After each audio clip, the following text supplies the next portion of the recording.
Ya, selamat pagi Ibu. Assalamualaikum warahmatullahi wabarakatuh. Ya, perkenalkan Ibu ya. Saya Bidan Dwi Nur Hayati yang piket pada pagi hari ini. Ada yang bisa saya bantu Ibu? Ya, saya baru saja melahirkan 1 hari yang lalu. Kulit anak saya itu kemerahan dan ini anak pertama saya. Jadi saya bingung perawatan di rumah nanti bagaimana. Oh iya, ini Ibu yang baru saja melahirkan ya Bu ya? Oh iya, berarti ini sebelum pulang nanti kita lakukan perawatan bayi sehari-hari di rumah ya Bu ya? Iya, baiklah Ibu. Nanti akan saya jelaskan, tapi sebelumnya saya anamnesa dulu ya Bu ya? Ini yang pertama namanya Ibu M ya Bu ya? Umurnya Ibu? 25 tahun. 25 tahun. Anak pertama ya Bu ya. Baru kemarin ya, 1 hari ini ya, lahirnya normal ya Bu ya. Beratnya kemarin berapa Bu?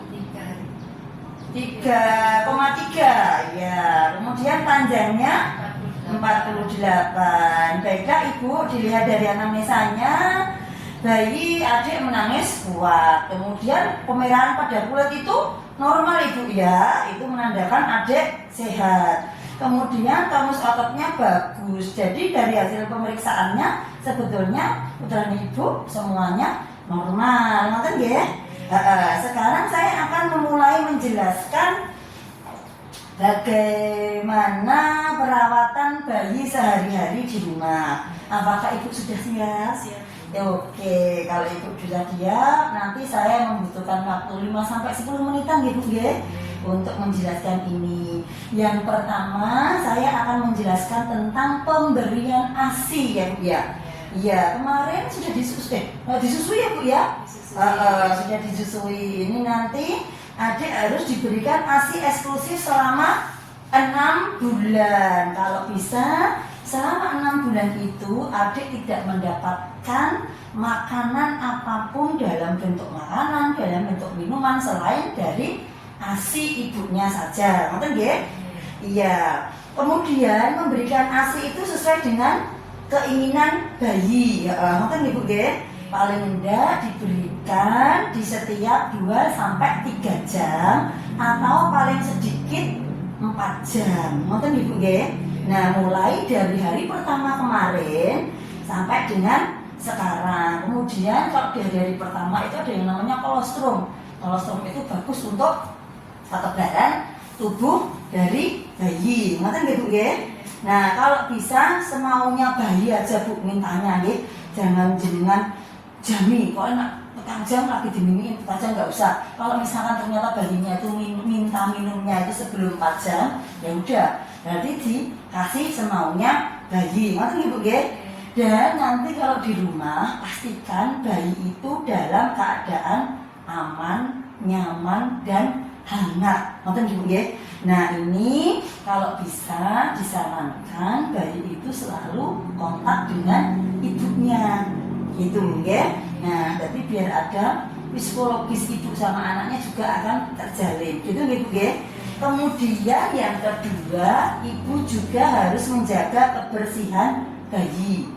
Nah, bayi itu harus dalam keadaan hangat dan kering. Ngoten nggih Bu nggih. Berarti kalau bayi ngopot langsung digantos. Ngoten nggih.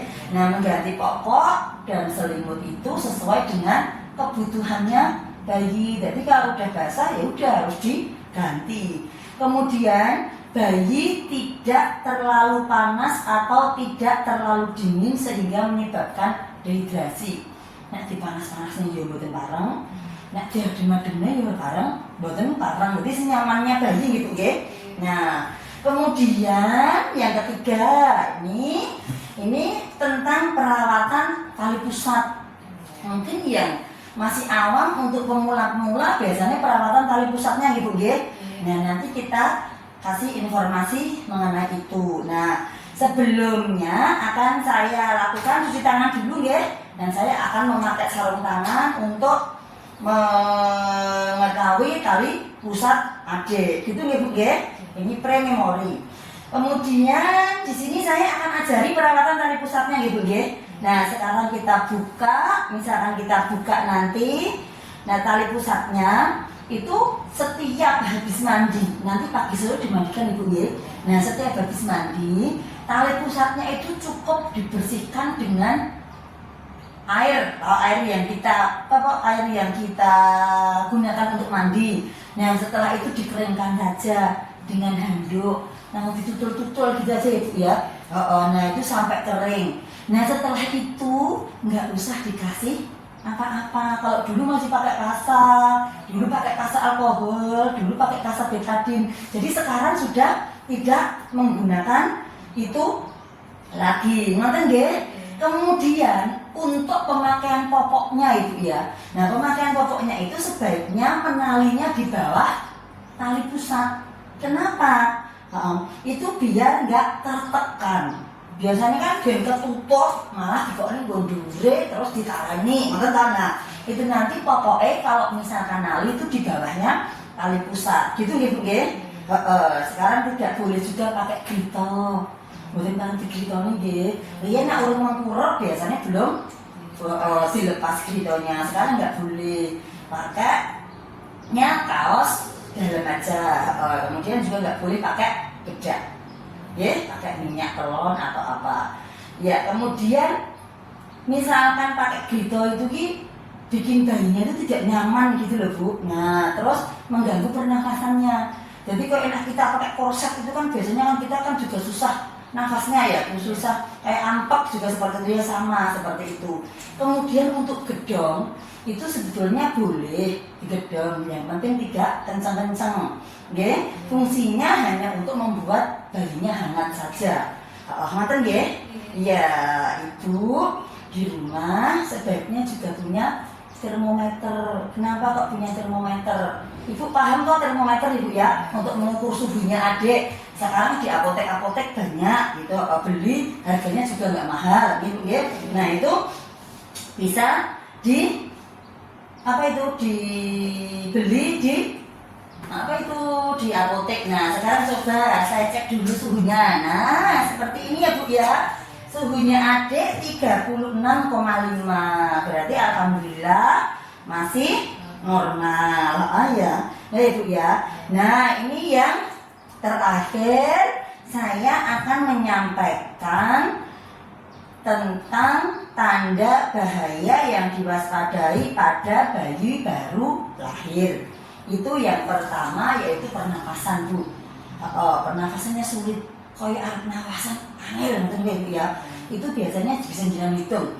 Dalam 1 menit itu kok munggah madune dodo itu lebih dari 60 kali. 60 ya Bu ya. Nah, itu lebih dari 60 kali berarti ada gangguan di pernapasannya. Kemudian warna kuning pada kulit. Nah, itu nanti juga masanya biasanya kalau hari ketiga dan 4 itu biasanya baru kelihatan. Sebaiknya makanya kalau pagi sebelum 7:30 dijak berjemur. Gitu nggih. Kalau ada sinar matahari, tapi kalau nggak ada ya berarti nggak usah. Malah nggih. Kemudian suhu tadi Bu, fungsinya punya termometer di situ. Kalau suhunya adik itu di atas 38 derajat Celcius atau malah di bawah 36 derajat Celcius, itu juga tidak boleh. Kalau di bawah 36 itu berarti kedinginan. Dia kalau di atas 38 berarti panas, ngoten nggih. Kemudian misalkan tubuhnya biru atau pucat itu juga bahaya juga, ngoten nggih. Nah, kemudian di tali pusatnya misalkan nanti timbul kemerahan, timbul bau juga, kemudian keluar cairan atau darah, itu juga termasuk tanda bahaya. Nanti apabila ada salah satu tanda bahaya yang saya sebutkan tadi ya Bu ya, itu harus segera dibawa ke dibawa ke petugas kesehatan. Nanti nggih Bu nggih? Iya, begitu Bu penjelasan tentang perawatan bayi baru lahir yang di rumah. Ibu paham? Mengerti apa yang saya sampaikan? Mungkin ada yang ditanyakan? Oh, tidak ada Ibu ya. Nanti dengan berjalannya waktu, nanti kalau misalkan ada yang perlu ditanyakan, bisa jenengan tanyakan lagi. Ngoten nggih Bu nggih? Jadi untuk perawatan bayi lahir di rumah, yang pertama tadi tentang apa Bu ya? ASI nggih. ASInya harus diberikan secara eksklusif sampai 6 bulan. Kemudian Bayi harus dalam keadaan aman, nyaman, kemudian hangat ya.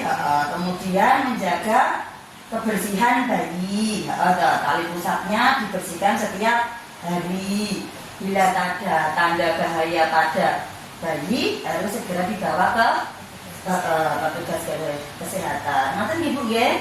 Iya baiklah, kalau ibu sudah jelas, ibu juga paham. Semoga ibu dan bayi selalu sehat selalu. Nanti kalau pulang dereknya tindak dia sampai rumah, nanti dan seterusnya ibu dalam kondisi sehat dan adiknya. Nanti ibu ya. Iya terima kasih. Yes.